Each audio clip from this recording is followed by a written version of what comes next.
Halo semuanya, selamat datang di channel Bini Fauzi Punya 2. Dan ya, kalian subscribe dulu coy ya. Kalian subscribe dulu coy. Ya, jadi gue mau bikin edisi malam Jumat coy. Seperti orang-orang lain karena gue ini libur sampai tanggal 26. Ya, gue gabut banget, nggak ada kerjaan banget, sumpah. Jadi ya gue mau bikin video seadanya aja, terserah gue lah ya mau bikin video kayak apa gitu loh kan. Yang penting kita upload terus selama libur gini gitu loh kan. Nah jadi gue udah nyoba fungsi mic ini sedikit gitu loh kan. Sebenarnya gue mau bikin video cover lagu, cuman gue nggak ngerti caranya cuy ya. Harus pakai aplikasi ini, aplikasi itu. Kalau misalnya nggak perlu pakai aplikasi, gue nggak bisa main alat musik gitu loh kan. Nah, jadi susah. Jadi ya ditunggu aja ya cuy ya. By the way mic-nya bagus loh. Ini dia. Sip. Oke, jadi kali ini gue bakal bercerita tentang seorang psikopat yang tolol, yang gila, gitu kan, yang ekstrim kali di Meksiko. Aduh, feeling aku kok merinding gitu kan. Malam gini masih merinding, cok. Ntar, cok, aku nyalain kipas angin dulu lah. Oke, kita lanjut. Sorry ya kalau misalnya ada suara kipas angin ini, coy. Kipasku turbo, coy. By the way, gue nggak bisa kasih suara. Gue semampunya kasih suara gua supaya kayak terlihat horor gitu, terdengar horor gitu ya cuy ya. Jadi kita mulai. Wes anjay, udah mulai nih. Jadi gua bakal bercerita ke kalian tentang seorang badut pembunuh di dunia nyata yang membunuh 33 korban. Nah, kali ini gua nggak baca artikel cuy ya. Soalnya video kemarin tuh, wih sumpah jelek banget, videonya goyang, mic-nya nggak kedengeran kan, susah sumpah. Ya, kita lanjut cuy. Jadi pada tahun, nggak ngerti gua pada tahun berapa, 1900-an intinya, ada seorang anak yang bernama Gessi ya. Dia itu seorang anak yang ya nggak tahu lah. Dia ini seorang anak yang ya awalnya biasa aja dengan kehidupannya, cuman karena didikannya yang keras, karena bapaknya dulu tuh seorang veteran perang cuy. Jadi dia itu agak sedikit ngelek. Bukan maksudnya error nggak tahu lah, pokoknya ada sedikit kelainan karena didikannya terlalu keras gitu loh kan. Nah kali ini gue ngadep kamera, kemarin gue ngadep ke sana ke situ, nggak ngadep kamera cuy. Ya lanjut. Jadi si Gessi ini dididik sangat keras oleh ayahnya. Setiap Gessi itu melakukan kesalahan sedikit, ayahnya selalu memukulinya dengan sapu, dengan pendeng gitu kan. Kalau gua dulu sih dengan hanger gitu kan, istilahnya gantungan baju lah. Nah sip. Jadi gini coy, pada suatu hari ya, Gessi ketahuan ayahnya mencuri mainan truk mainan truk di toko tetangganya ya. Pas ayahnya tahu, dia tuh langsung dipukul pakai sapu sampai pingsan. The best ayahnya ya, ayah yang tegas. Tapi nggak boleh sampai pingsan juga lah. Parah ayahnya Gessi ini coy. Jadi Gessi mulai beranjak dewasa, dia itu sudah pernah melakukan pembunuhan ya gitu kan. Dia melakukan pembunuhan, dia masuk penjara, tapi belum sampai pada masa bebasnya. Dia dibebaskan dengan syarat dia tidak melakukan itu lagi. Dia tinggal di mana gitu loh kan, gua lupa juga coy, gua lama gak baca gitu kan. Nah sip, jadi akhirnya dia membeli rumah di sebuah daerah di Amerika, kemungkinan di Meksiko ya. Dia tinggal bersama ibunya. Ngapain suara gua diginiin? Dia tinggal bersama ibunya di daerah Meksiko. Nah, jadi ketika dia tinggal di daerah Meksiko, dia itu udah ya masih menyimpan kelainannya cuy ya. Sebelum dia tinggal di Meksiko kan dia sempat masuk penjara tuh. Nah, dia tuh melakukan aksi homo, aksi gay gitu kan. Tangan gua gerak-gerak sendiri. Sip. Jadi ya agak susah gitu kan untuk menghilangkan aksi-aksinya gitu kan. Gessi bergabung dengan sebuah klub badut ya. Ya, jadi dia bergabung dengan sebuah klub badut, tapi berbeda dengan badut lainnya. Dia itu di sininya di daerah pipi itu bibir lipstiknya dia lancip cuy ya, lancip ke atas supaya dia itu terlihat selalu tersenyum. Ya, kayak joker joker gitulah. Nah, kayak gini fotonya cuy. Sip, serem kan? Aku merinding. Sip. Nah, by the way gue bikinnya malam Kamis bukan malam Jumat, tapi gue uploadnya hari Jumat nanti. Malam Jumat maksud gue. Yuk, jadi dia ini seperti badut-badut lainnya selalu bikin orang tersenyum, membawa balon, ngasih balon ke anak-anak gitu loh kan. Nah, tapi jadi pada tahun sekian dia itu mulai melakukan aksi pembunuhan pertamanya. Ya, dia awalnya cuma rencana berhomo dengan orang gitu loh kan. Ya, dia rencananya cuma mau berhomo dengan orang, dan dia akhirnya mengajak salah satu korbannya. Korbannya ini yang bernama MC Choi. Dia baru turun dari bis. Dia diajak keliling Meksiko sama Gesi ini, Gesi si badut ini. Dan ya tanpa merasa takut, tanpa merasa curiga, MC Choi ya ikut doang gitu kan. Dia ikut sampai akhirnya waktu mulai gelap, mulai mulai malam, mulai tengah malam maksud gua. Ya, mulai tengah malam si MC Choi disuruh menginap ke rumahnya Gesi ini. Dan MC Choi ya mau-mau aja gitu loh kan. Kan dia pikir ini orang normal gitu loh kan. Nah, di situ dia cuma ya rencana biasa gitu loh kan. Nah, pas dia udah tidur, besoknya dia bangun. Si Gesi ya Gesi melihat MC Choi itu di depannya sambil memegang pisau gitu kan. Nah, ini yang bikin kaget. Si Gesi terkejut dan dia langsung melompat ke arah MC Choi. Ya, tanpa sengaja MC Choi kan juga kaget tuh. Jadi pisaunya si MC Choi itu menyayat tangan kanannya si Gesi ini, dan mereka pun akhirnya begelut.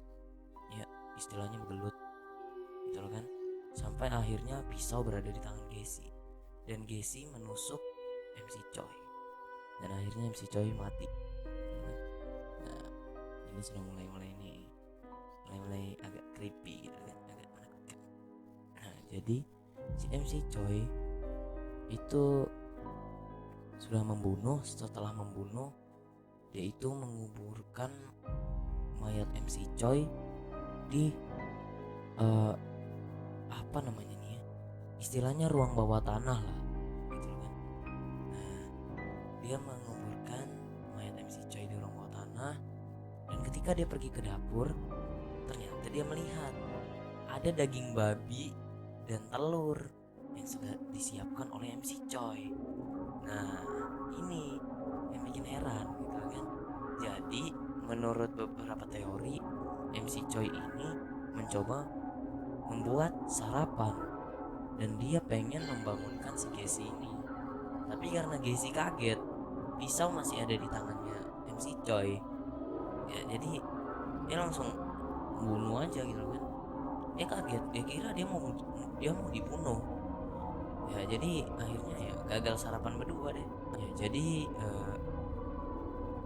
dia terus melakukan aksi pembunuhannya di dia dia juga mulai bekerja di restoran dan mengajak orang-orang restoran itu, anak-anak muda yang diajaknya cuy ya. Ya, jadi gue nggak terlalu hafal ceritanya, tapi ke intinya aja deh ya.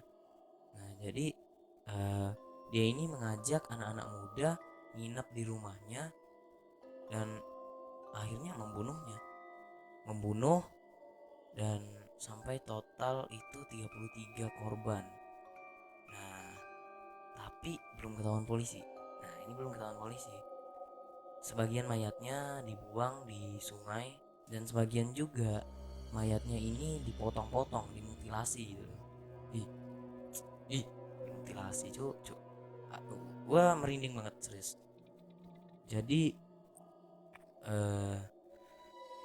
ini pada tahun 1978 kali ya, nggak tahu deh, nanti gue tulis aja sedikit sedikit biar nggak keliru ceritanya gitu kan. Nah, polisi baru baru heran gitu kan, baru memulaikan investigasinya setelah kehilangan satu orang. Ya, satu orang ini hilang. Dia mendapat kabar, polisi mendapat kabar seorang anak hilang. Ya, seorang anak hilang gitu kan. Nah, polisi bertanya ke ibunya. Ibunya mengatakan dia cuma izin sebentar untuk pergi ke bertemu dengan orang yang menawarkannya pekerjaan. Nah, si Gessi ini adalah orang yang menawarkan dia pekerjaan. Itu. Nah, jadi si polisi ini mulai menginvestigasi sambil mencari tahu gitu loh kan. Dan dia mendapat orang apotek yang punya apotek, istilahnya apa namanya, apoteker gitu loh kan, penjaga apotek gitu. Nah, penjaga apotek ini ngelihat si Gessi bertemu dengan pemuda ini. Si apoteker tadi melihat mereka berdua gitu saling kerjasama gitu kan. Nah, jadi siapa ya nama anaknya, bodo amat lah. Jadi si anak muda ini hilang, ya maksudnya ya udah dibunuh. Dan polisi menemukan, akhirnya polisi menemukan si Gessi ini.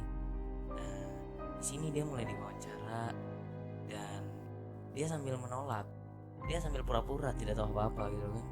Jadi beberapa detektif itu bertanya-tanya ke dia tuh masih membujuk detektif ini, membujuk untuk membawa mereka minum, membawa mereka makan-makan, dan ya gitu doang. Tapi si detektif ini ya nggak mau lah. Si Gessi ini sambil bilang, aku nggak tahu apa-apa gitu loh kan, ibaratnya gitu. Nah, setelah beberapa hari si Gessi ini mulai capek, aku kok diinvestigasi terus, mungkin dalam hatinya gitu gitu kan. Nah, dalam hati akhirnya dia membuka kalau dia membunuh ya, membunuh anak-anak gitu loh kan. Nah, jadi polisi ini dibawa ke rumahnya dan polisi ngecek ruang bawah tanahnya. Ternyata sudah beberapa anak yang sudah menjadi tengkorak. Ya, polisi menemukan, ya awalnya menemukan barang-barang bukti lain seperti baju yang tidak muat dipakai Gessi maksudnya. Ada dompet, ada alat suntik, ada pisau juga. Pisaunya biasa aja sih sebenarnya. Nah, jadi setelah polisi menemukan mayat-mayat tadi, dia mulai menanya kepada si Gessi ini. Ternyata Gessi mengaku bahwa dia telah membunuh sebanyak 45 korban. Dan yang berhasil di seperti diinvestigasi 33 korban doang. Itu plus yang dibuang ke sungai. Tapi yang berhasil ditemukan itu hanya 27 korban saja. Gitu.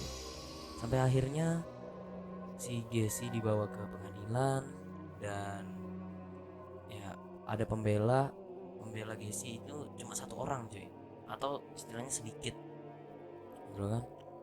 Ya, jadi akhirnya ya karena yang nggak suka sama Gessi lebih banyak di pengadilan itu, jadi akhirnya Gessi akan dihukum mati pada sidangnya itu tahun 1980 sidangnya.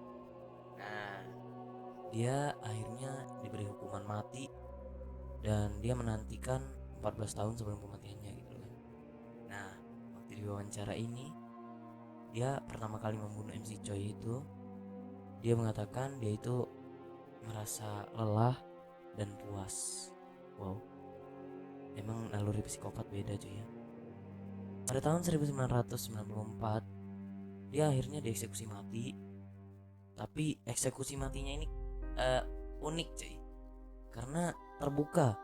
Lebih dari 1000 orang nonton eksekusi matinya sambil memakai baju badut. baju ada gambar badutnya sambil ada kayak kritikan gitu. Ya, salah satu kata-kata kritikan yang paling banyak di situ adalah tidak ada ampun untuk si badut. Dan akhirnya si badut ini disuntik di bagian disuntik di bagian bokongnya dan akhirnya dia mati. Dah, itu doang. Kasus ini dikenal sebagai killer clown. Maksudnya 33 pembunuhan, 1 korban cabul, 1 korban seksual homo, satunya sodomi. Gak ngerti aku sodomi itu apa. Apa ya sodomi? Ya perlakuan buruk gitu kali ya. Ya jelas lah perlakuan buruk juga. Jadi kasusnya dikenal sebagai killer clown di Amerika, Meksiko.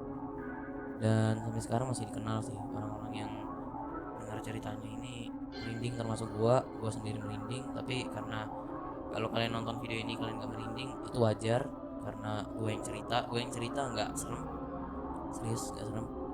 Dan mungkin gue bakal malam Jumat depan kita bakal cerita lagi cuy ya, cerita yang lebih serem kita ambil cerita ya. Kalian request aja deh mau cerita tentang apa gitu loh kan. Nah, mungkin oh ya, cerita apa ya.